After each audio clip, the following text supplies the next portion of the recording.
You're listening to Two Guys Talking Wine with Michael Pinkus and Andre Prue. Michael. Andre. You know, I wonder for the people listening to this podcast if they think it's good, better, or best. You know what? I would click on the best. On the best? Yeah. You know, if you do think that this podcast is on the best, you can support us on Patreon. Patreon.com/2guystalkingwine. Yeah, I would think that would be a good idea. I know we don't really promote that enough. We know that there's at least a few hundred people that listen to every episode of this show, but we only have like 5 people who donate to our Patreon. You know what the other thing you can do is, look, maybe you don't want to donate on Patreon. Maybe you could sponsor the podcast. Maybe you're a winery that wants to get your name out there. You know, we'll take some sponsorship that way. Or even just leaving us a review. Fresh reviews help move us to the top. We are Canada's second longest running podcast about wine, and we appreciate every review that we get, good or bad. I still say we're the longest running one. I don't know if Terry David really we can't counts. take that from him. I'm not going to go up against a Much Music VJ. TTD? Yeah. We're not going to do that. Anyways, the podcast has been on before. So he has been on. We've had a great discussion with him. He's actually one of the reasons why our equipment got upgraded after the last podcast. I think he didn't he send you a windsock? No, he told me to buy one. Oh, okay, got it.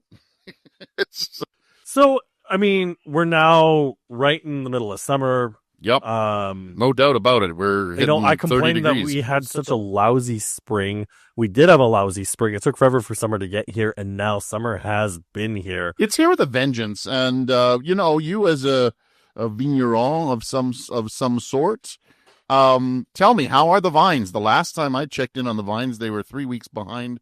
Are we caught up yet, or no? I think things are still a little bit behind, but a lot of the vineyards are looking pretty healthy. I was out for I4C. I got to walk the Cave Spring vineyards, which are conventionally farmed. But there was a lot of fruit hanging. Things looked really nice. Interesting thing that the wineries are fighting this year is Japanese beetle, which is not ladybug, but these beetles, like, they literally climb to the top of the vines and eat and make babies, and that's it. I got some interesting photos of them, but they literally will stack on top of each other. If you walk through a vine that has a Japanese beetle, you'll see. But do they harm the vine? They can. I guess they eat eat enough leaves, and they're eating leaves that the plants need to photosynthesize. So they are a problem, but I don't see anyone like running around with their hair on fire with it. It's just kind of like an interesting thing where, like, you know, if it's not this, it's that, and you know, I don't know. You know, I know you've been really, really harping on stop calling 2020 a perfect vintage, stop calling 2020 a vintage of the century, but it's just like, we haven't had a vintage as good as 2020, even close. No, I think we got to stop calling it that, because I think we've given Mother Nature a pass. I was in the vineyard today. Yeah, but what I'm telling you is that, like, we've had like fairly good vintages since then. It's just like it's starting to look more and more like that vintage was an anomaly. Well, you know, I was in the vineyards of Henry of Pelham today doing some videos for some really excellent wines. A couple of Bordeaux's, if you haven't seen them, at the Grape Guy on Instagram, you can watch Michael scream at a camera. Yeah, for 2 minutes. That's what I'm doing. But they're starting. In all seriousness, they're starting to look really good. Your production value. But I'm screaming and then leaving and then screaming again. So it's interesting. But the grapes are still very green and very marbly. Like, I mean, well, we're not getting to the point of veraison. There's no veraison. No, we're even close out there. It's still early. It's still very early for that. You know, we're late July. It's getting close. No. We'd be looking like more into like August, September. So I don't think anyone's too worried. And I mean, I kind of said this at the beginning of the vintage, and I stand by that. This year is one of the reasons why, if I ever own a vineyard, I would never in a million years think about planting Cabernet Sauvignon. I know Alan Jackson, when we had him on the podcast, said Merlot, you know, even in the flats of the Niagara Peninsula, like 4 Mile Creek or St. David's Bench, still don't think I'd want to risk it on a Bordeaux variety in a year where spring didn't really start until like mid-May. Brian Schmidt always says that Cab Franc is the thing, right? So you know, and I'm Well, you'll notice I didn't say Cab Franc in those two that I mentioned, right? You did say Bordeaux, so it is still a Bordeaux. Fine, like a slight asterisk beside Cabernet Franc, but you know, it comes down to the fact that slightly underripe Cabernet Franc. Whether I know you don't like the Pyrazine, I'm not the biggest fan of it, but it's definitely more drinkable than in the other Bordeaux varieties. If you like salad, yes. Oh my god! Well, I do like salad. Well, then there you go. Nobody should like salad, not on purpose. So we've been rambling on for 5 minutes here. I thought we should go through the rosé report. I think this is your 7th edition. It is, yes. I think at this point, the analysis you've done for rosé, you've done your Gladwell, Malcolm Gladwell. Is that about it? 10,000 hours. Once you do 10,000 hours, you're an expert. I would say I'm an expert on rosé now. I've tasted at least 10,000. So everywhere I go, I taste rosé. It was really interesting to be like in Umbria, which has a little bit of a there's some places in Italy where I had gone that got a little bit of a spotlight. Umbria got one, Campania got one. It was amazing the rosés that I saw that like 2 years ago just weren't there. Well, before we get into that, I guess let's start really high level, and then we'll get a little bit more granular as we unpack your report. First off, if you haven't seen the report recently, this year is quite easy to read. You've done a great job putting this together. And the thing is, it's not just a collection of reviews. You've done some really great storytelling. You've done some really great explanation of your scoring system.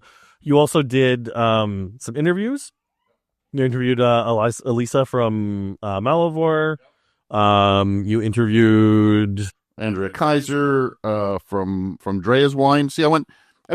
It was interesting when I did the interviews because I thought, well, if you're going to do an interview on Ontario for rosé, I think Malivore really kind of, you know, with their Ladybug and then the Vivant and the Moira Vineyard, they really have lifted the bar as far as rosé. Like you can't really name too many wineries in Ontario that make 3 rosés. I mean, I can name one company that half their production is rosé. Well, that's you.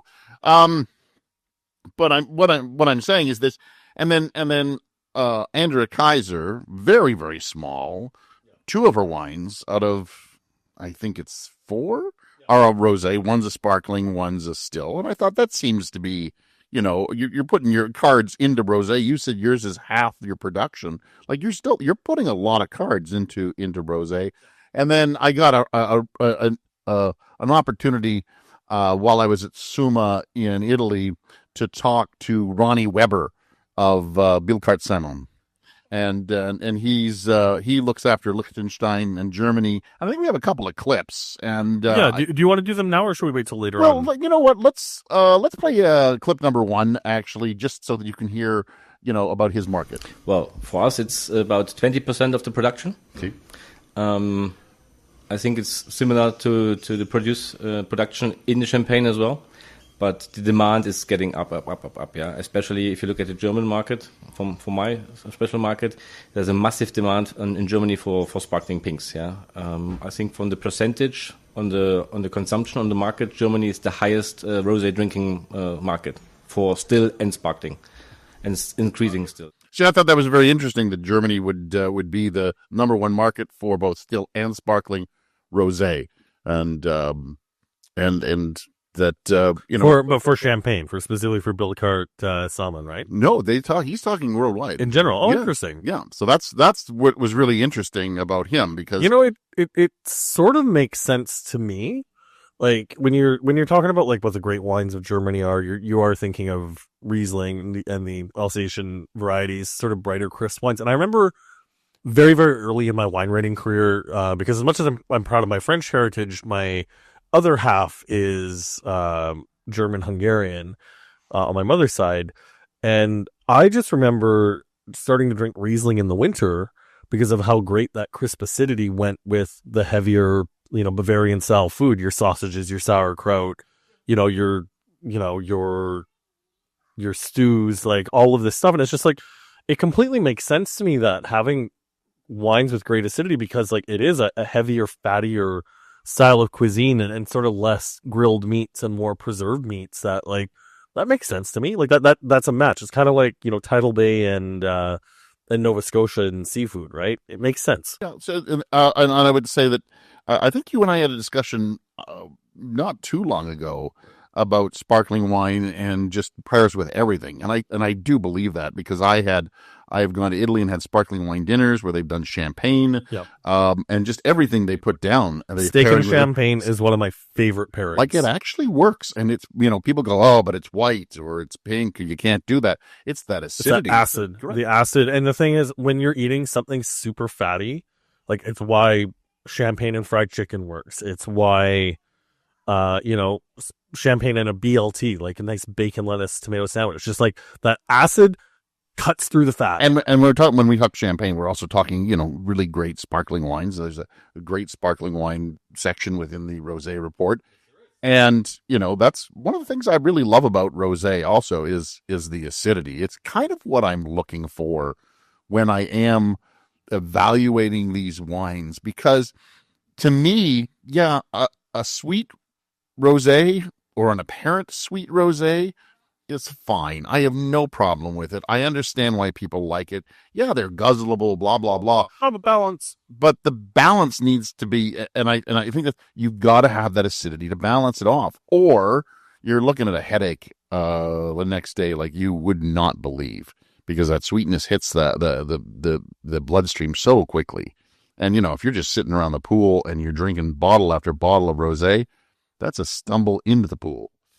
Yeah, you don't want that to happen. No, not too much anyway. So, what else did you learn about rosé from Bill Cart Salmon? So, well, you know what I found interesting is their so we're going to have Ronnie on the podcast a little bit, later in the summer. I did an interview with him. They were nice enough to send us a bottle, so we're going to open up a nice bottle of Bill Cart, and we're going to have Ophelia Bartolucci on, who actually interviewed with me. And she's going to be here for a couple of podcasts for some really great interviews that we have coming up. Can't wait to chop up some spaghetti in front of her. Yo, you're going to get killed. But anyway, so we have some really great interviews coming up and some really great guests. But what Ronnie wanted to tell me was how champagne. So he said that 20% of their production is in sparkling rosé. Yeah. And that's pretty much across the board within champagne. They don't make a lot of it because it's difficult. And here's one of the reasons why. For us, we are producing assemblage rosé, which is a bit more difficult. So in fact, we're having, for our rosé, we have 40% of Chardonnay, 30 Pinot Noir, and 30 Meunier. And we take 7% of the Pinot Noir we take off. Then we produce a white champagne. Yeah, we keep it about 4 or 5 years on the lease. And then we do the final assemblage with a Côte de Champenoise, which is a still red wine. So from the 7% of the Pinot Noir we took off, we produce a high-class still red wine. And with this one, we do the assemblage. A bit more complicated. With the assemblage, it's a bit more tricky.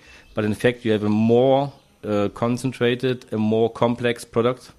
That is the one mistake I made at Henry Giraud, is I was so enamored with the focus on their barrel program, I didn't ask them about assemblage, because that is the sort of the great and powerful wizard, why you don't see a lot of vintage champagnes even at the interval, and why some of the greatest champagnes in the world are not vintage. Like Krug is non-vintage, and that means that it's made from a collection of wines that they keep in their production facility. They call them the reserve wines, and some of them go back many, many, many years, and it's all about putting together a wine that has that perfect flavor profile. It's that blend that they're looking for to find that house style, and that's what he's talking about. And it's interesting to hear that they're making this great still Pinot Noir, and you'll hear him when we finally get him on.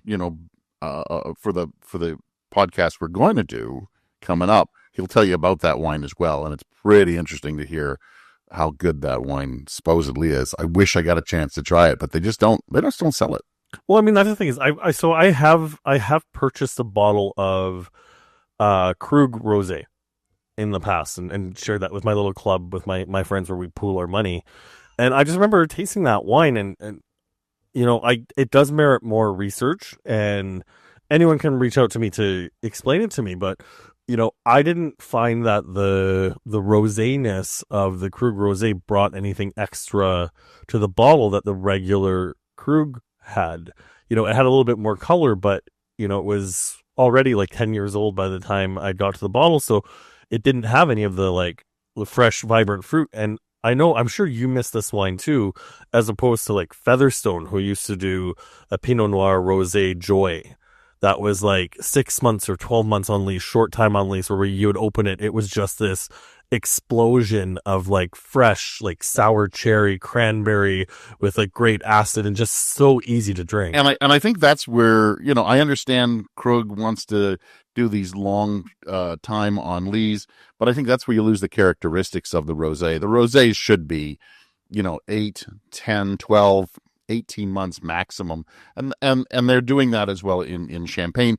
I learned from last year's report, having gone to a rosé Champagne dinner, that the problem is the balance. We're always talking about balance in wine, but one of the hardest things to balance out is Pinot Noir does give tannin to the wine. And if you're going to do it, like they do it as an assemblage, so they can try to keep the tannin out, make that wine a little smoother. If you're trying to keep the color in from the get-go, you have to keep color, because as it ages, it drops color. It does. So you got to keep the color, which means you got to let it macerate for a little longer. But you've got to mitigate those tannins that could get in the way of a nice fresh wine. And I don't know, he says the assemblage is difficult. I think that other way is much more difficult, because they're putting color back in along with the fruitiness of the wine. Whereas the other way, you're trying to keep the fruitiness of the wine, keep the color of the wine, and mitigate tannins. And if you have a really good reserve wine program, you could be working with a nice reserve red wine where the tannin has already softened. You're using older barrels, blah, blah, blah. All stuff to keep in mind, but, just fascinating nonetheless, right? I care more about the end product right now than I do the actual process. I mean, the process is interesting, but it's like for this report, it is all about the end product. Tasted 225 rosés this year, a little bit less than usual. And I think we all know why, right? Our American friends did not submit a thing. And that cut down at least 20-25 rosés from.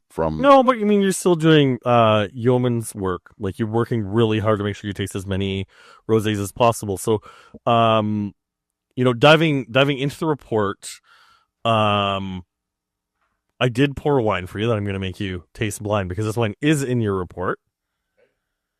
And it is also a rosé that I enjoyed.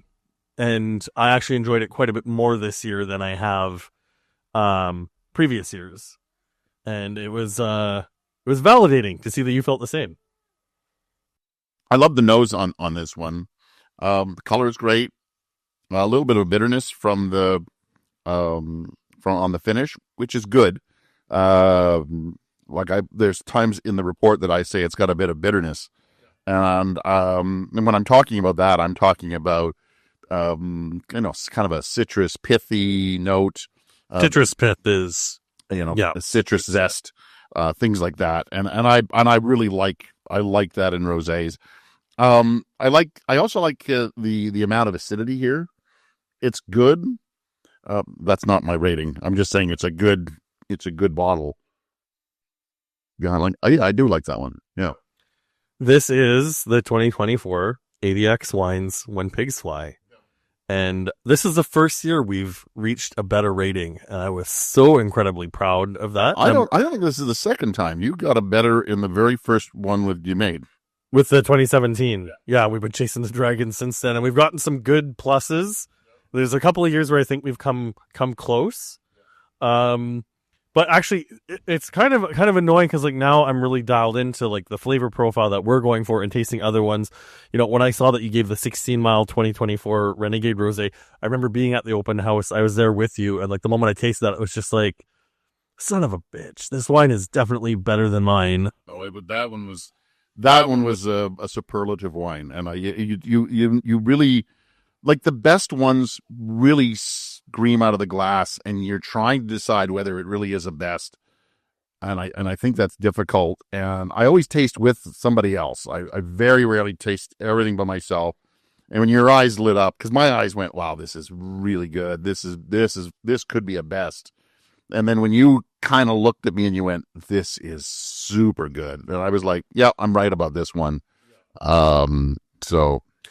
Well, I'm taking a quick scroll here through because like I was making a note of the best, and I think that was the only one from Ontario that made it on the best list. Was it just the 60 mile? No, there's a lot of better. Oh, the Malivar 2024 Vivant Rosé. Vivant it always seems to. And Vivant is made with Pinot Noir, I believe, as well. Yeah, and there was some sparklings that made it. Obviously, Cuvée Catherine. Well, clearly, I didn't make it deep in the report. I saw the better rating for When Pigs Fly, and I was just like, I'm afraid to see what else. Who else is it? Yeah, Palatine Hills White Merlot 2024. So. Oh my God! When that comes out at the end of the month, I recommend everybody, that would have been pile into the car. Part of the first batch made by Vadim there, right? Yeah. So actually, there's two from Palatine. You'll notice that make it. There is a Rambler, kind of better plus maybe. I'm not, but is White Perrinelle. Perrinelle is fantastic. Like I cannot speak highly enough. I've never heard of this winery. Where's brand new winery. The winemaker is MW. Oh God, it's Marty Werner. Yeah. So that Perrinelle was absolutely spectacular wine. It comes right out of the gate, and you're like, who are these people? So we're kind of just like slopping through here, where we've just thrown a lot of things. Make sure you go to michaelpincuswinereview.com to download the review. Let's do Ontario. Like, which one was the best? Like, and like, let's get just a few notes on that, and then we'll go. Oh, you're looking at rest of Canada, and then we'll do international, then we'll do sparkling. So we're just going to pick one. If you guys want the full list, you need to go and download the rosé report yourself. So you want like my best of the best, or you want some of the? So you're right up there. No wonder you didn't get through the rest of the report. You're the first. You're the second wine in the report. Sitting behind 16 Mile. Gave me a better. Like and then obviously you stopped right there. So right at the top, you've got that 16 Mile. It really is in a class by itself.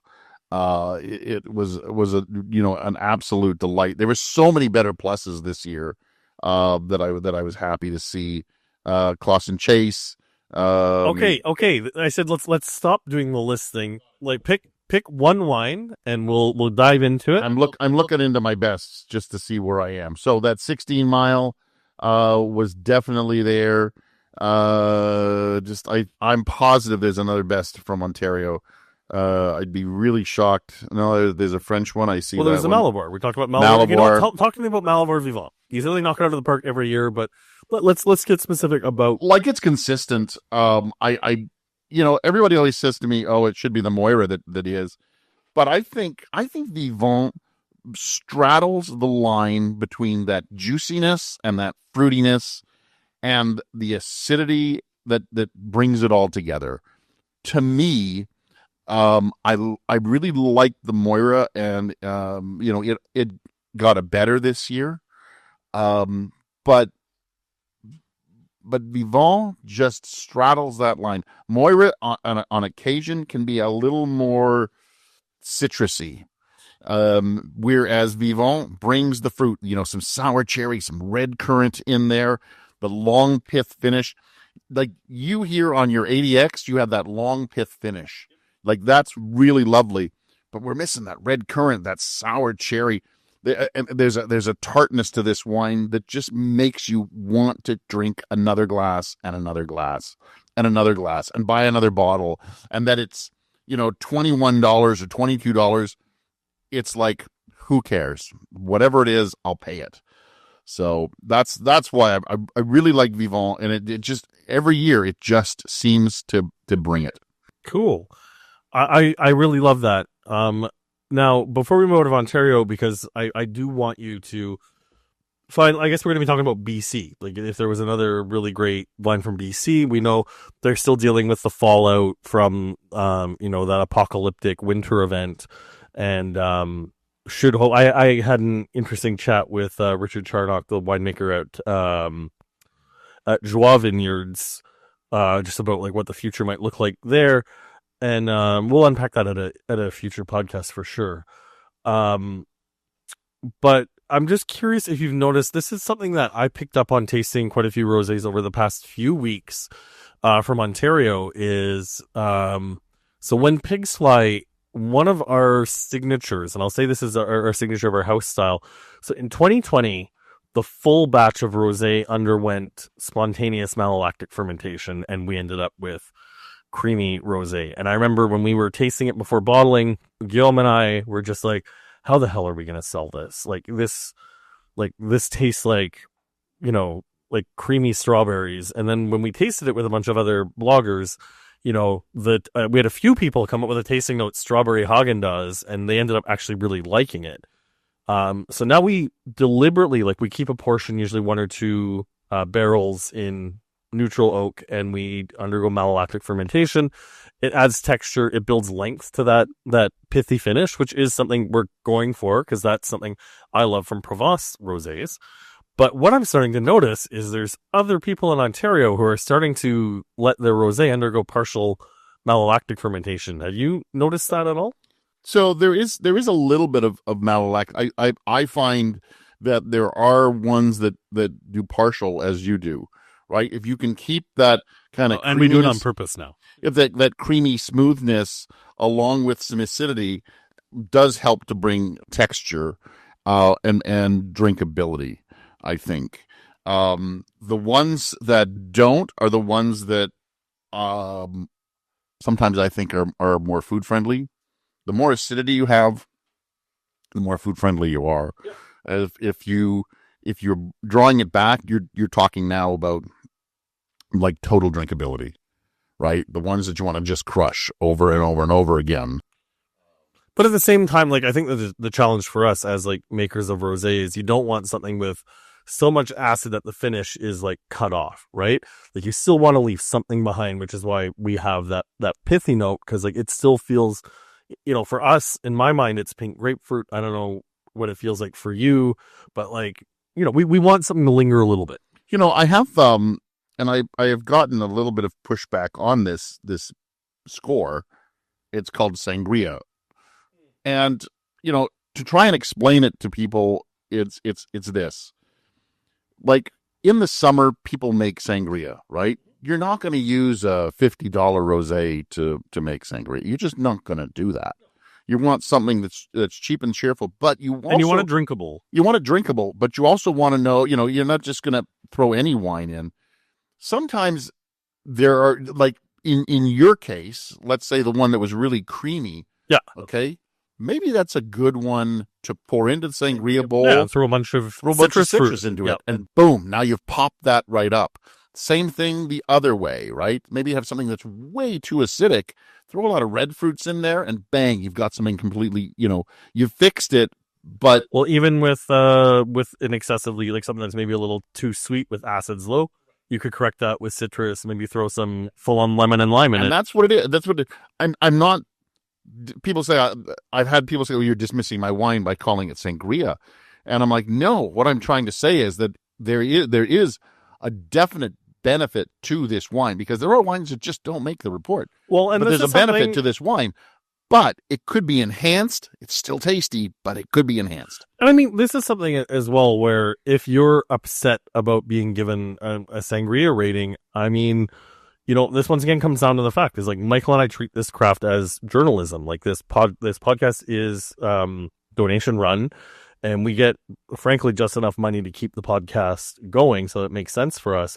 But patreon.com/2guystalkingwine, if you're upset that your sangria, that your rosé got a sangria rating, you might want to maybe pick up Michael's report and taste some of the better and best wines. I mean, it's something that we do at the ADX companies. We do a hell of a lot of tasting of not our own wines. Actually, I very rarely drink my own. This is the first year that I'm really getting into it.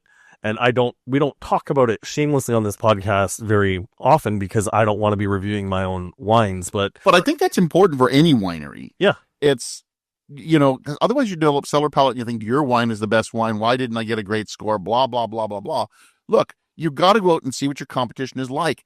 We have talked about it before. I like Ontario wine. I started my career looking at and tasting and drinking a lot of Ontario wine. But until you get out there and realize what the world is offering, you don't know where we stand. And people who say, I only drink Ontario wine, we're the best. I get where you're coming from. And that's it. And it's kind of funny because like at the beginning of my career, because I also focus on Ontario at the beginning, people say I only drink Ontario wine. My original response at the beginning of my career was just like, good, thank you, we appreciate the support. And now it's definitely aligned with you, where it's just like, drink Ontario. If you love Ontario, that's great. But you know what? There's probably a lot of French wines you'd really love, probably a lot of German wines you'd love, some Oregonian wines that you would love. You've got to get out there. You got to know where we stand. You've got to know where our good guys stand, and where the ones that can improve can stand, and where the ones that. All right, let's move on to BC. BC, there must be one wine that stood out. We don't get a lot of BC wines in the market. So the BC wine that got the best rating was from Mission Hill. It was their 2024 Reserve Rosé. The problem with the BC wines, and a lot of the BC wines, is they were using fruit that was not their own. So they still use Pacific Northwest fruit. Ooh, say that 100 times fast. Pacific Northwest fruit, Pacific Northwest fruit, Pacific Northwest fruit, Pacific Northwest fruit, Pacific Northwest fruit. You already messed it up on the fourth one. So the Mission Hill is actually, as I found out, from California. It's California fruit. But, I don't know where Mission Hill got this fruit from. Some of the rosés that I was tasting, they had taken California and they had made California wine. Do you know what I mean? They'd made it too fat, Mission Hill made it their own. They made it almost in a Provençal style, and you just don't get that very often from California itself or California fruit. I think it comes there. I was very thrilled by this wine, and $26. It lived. It was good for $26. So I think it comes down to competent winemaking, but also some experienced people, winemakers who have had a chance to travel to know what they were looking for. I alluded to it earlier, and I think we can still unpack this at a later podcast. But when I was talking to Richard about the fruit that he got from the Pacific Northwest, I asked him, did the quality suffer? Like, did grape growers throw BC the leftovers? And he said no. The integrity of the grape growing that took place that the good BC wineries sourced their fruit from was world class. And, assuming it's going to take a while for that industry to recover from all the dead vines, they're going to continue to do this. And I mean, this is something, just a bit of food for thought. And I'm going to ask you international rosé after this, but my bit of food for thought is how much damage has been done to the Ontario wine industry by the reputation of international Canadian blends, while we're getting a fair amount of transparency from what's happening with BC, where if the Ontario wine industry had started with transparency in the first place, we wouldn't be in this situation right now, where if we have a cataclysmic event in Ontario, I think it's going to be a hell of an uphill battle should our winemakers get a chance to buy, maybe some Riesling from New York or Riesling from California, and we get that shipped over here intact. That I don't think the consumers are going to be ready to respond. Anyways, best international rosé. Well, first of all, I do want to highlight a couple of things that I thought were really interesting. But first of all, as you mentioned, because you can expand the label that I got from Mission Hill. This I got from their website. Interestingly enough, it says grown in Oregon. But when I got the bottle, it said grown in California. So originally, obviously, they were going to get Oregon fruit, decided to move it to California fruit. But the interesting part is that it said that on all the Pacific Northwest wines that came from BC, it actually said grown in another place. And I just want to, pile on what you were saying. Ontario should put that right on the front label, not in the smallest print on the back. Listen, I would even be okay. Frankly, I would be okay with the small print if they just told us where the fruit was from. Bodacious, made from 10% Baco Noir, 90% Chilean tanker wine. You know? Well, I'd prefer it on the front so that people actually knew. You know what surprised me this year, and thank you to the All Canadian Wine Championships, who allow me to sit in a corner after the event and taste the rosés. I'm just surprised that they don't put you in a corner in the first place. Well, they do, but that's another story. But I tasted this rosé from La Cantina, which I thought was like Italian, but it's not. It's French. It's from Quebec. And they had La Cantina 2024 Vallée d'Oca Rosé, and they had La Cantina 2024 Vallée d'Oca Rosé du Calvaire. And both of them got a better. I taste these blind when I do them because they're already bagged up. And she says, you know what do you want me to do? And I say, because you give me, the key to the whole thing at the end, keep them bagged up. I'll take a look at them after. So these were tasted blind. If you had told me that two Quebec rosés from the same winery were going to get into the better category, I would have said it doesn't happen. These were really good, and one is $17 and one is $21. So there's definitely. What's the grape they made with? You know what? I never looked into that. Cool. I just never did. But they probably hybrids. I'm thinking hybrids, right? So really, really, really good. So hats off to La Cantina. I thought that was really, really amazing. There's a couple from Nova Scotia in here as well. Again, thanks to the All Canadian Wine Championships.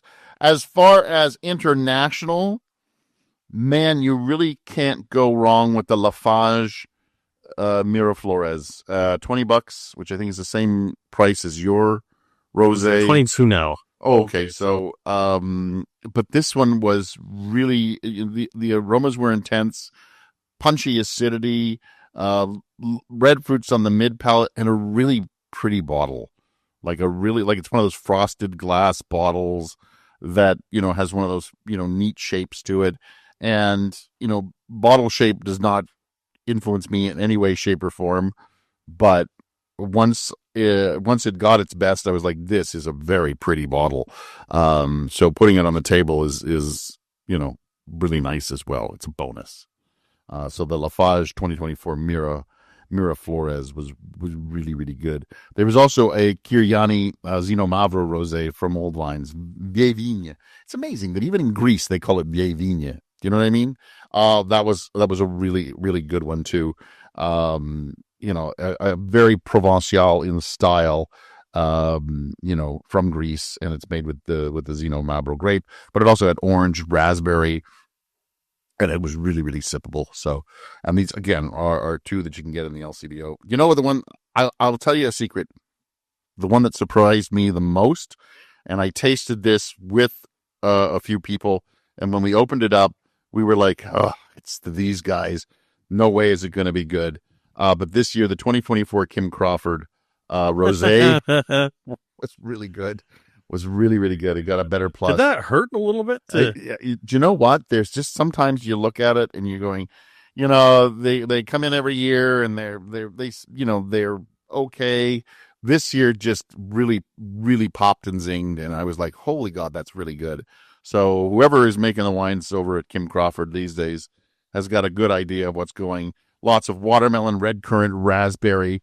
And it was tart though. Like it doesn't just sit there on the palate, which, and I shouldn't crap all over Kim Crawford, but they have been, It's Kim Crawford. It's a large winery that, if they have a reputation for what large wineries do. I want to, just because we are starting to get a little long in the tooth for this episode, to keep it a little tight, because we have just thrown a lot of names out there, really succinctly give me your favorite sparkling, and let's just say that price is no object if you had a banger champagne, but just one. Pick one. You get one, Michael.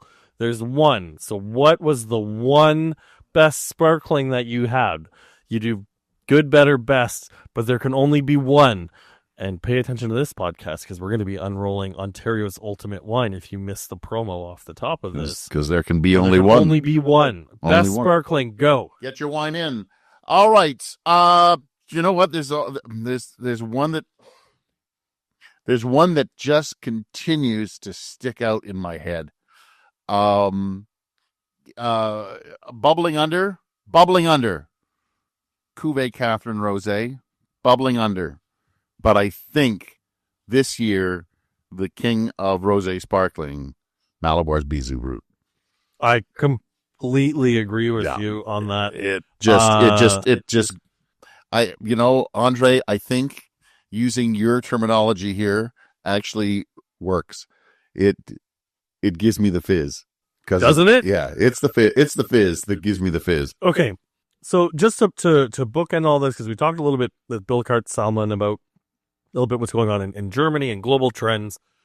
Tasting all these rosés, is there anything you've noticed in terms of like an overarching trend that you might want to, like, has the quality gotten better in 7 years of doing this? Like, have the styles evolved in the 7 years doing this? I'm just kind of curious if there's kind of like a, like, Michael, what's your deep thought about the guide from this year? Well, look, and don't hurt yourself, please. I think I said it kind of off the top, and I'm gonna nice little bookend here. There's two spotlights in the rosé report this year. One is from Umbria, one is from Campania. In Umbria, I've been there, 5 or 6 years. Last year was the first time anybody poured me a rosé, and I was like, man, this is really, really good. And this year, everybody poured a rosé. I was at a dozen wineries or more. Everybody had a rosé, whereas it was like one winery had one last year. Campania, there were a bunch of rosés. And what I didn't mention, because it was just in the spotlight, is I was at Fedi. I screw it up all the time. I always corrected. Fedi San Gregorio.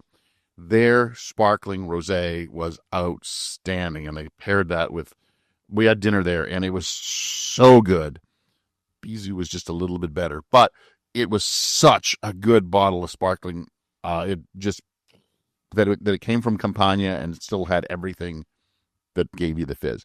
But again, in Campania, you're seeing a lot of really great rosés, and again, every single winery had a rosé, and I think, and maybe we should end on Ronnie's thoughts, where he talks about how rosé is gone worldwide. It really has. It's like wineries that even will not or would not make a rosé are suddenly stepping up and putting in the pink. If you look back in the 90s, Mans would not touch any pink product, even if it is still or sparkling, because it was a womanizer. Yeah. Mm-hmm. Now people realize it's a high-class product, and even men drink rosé, and they understand you can use it fantastic with food as well. And you see it global-wise. Yeah. In good restaurants, they started placing rosé in a menu, comparing with certain dishes, and working really, really well. So the global demand is getting up. Oh my God, it's because of woke culture that rosé sales are increasing, because people wouldn't drink pink wine because it was a woman's drink? It was a woman's drink, and it's funny to hear him say that. I mean, let's put it, it's the realities, like the reality is what it is. It's exciting for me to hear, well, and also a little frightening as someone whose wine company manufactures half their production as rosé, to hear that people are still, like, I don't think we're at the end of this trend, and I don't think 20 years from now rosé production is going to be nearly what it is now. But I mean, it is a really exciting time as a cool climate wine drinker to see regions that are known for warmer climate wines working really hard to create cooler climate styles, and really great rosé is right up there. And I do think that when the pendulum swings back the other way, it's not going to go back to what it was before, where, even at the beginning of my wine writing career in 2010, so like only 15 years ago, a lot of people still considered rosé an afterthought. And in 2025, rosé is definitely not an afterthought anymore. Listening to what Ronnie from Bilkart Salman talks about with his assemblage, listening to toot my own horn a little bit, talking about the signature, the house style that we've created for ADX with partial mallow, blah, blah, blah. Like, that's not something where it's just like, you know what? Let's buy a bunch of grapes, throw it in a vat, and make it pink. Like, and let's just really end up with one of the better interviews, which was Malivore. They had one rosé, Ladybug, and they just built off of it. And that, I think, really shows where rosé is heading, is that there's still a demand, especially here in Ontario and any place that has, hot summer, which the whole planet is on fire. If you're going to drink wine, rosé seems to be the one to go with. Good job on the report this year, Michael. Thank you very much. All right. One more wrap up. We kind of glossed over it. Michael and I are in the process of launching our own wine competition. It's about time. We've been fairly critical of some other wine competitions, so this is us putting our money where our mouth is, but we're having a little bit of fun with it.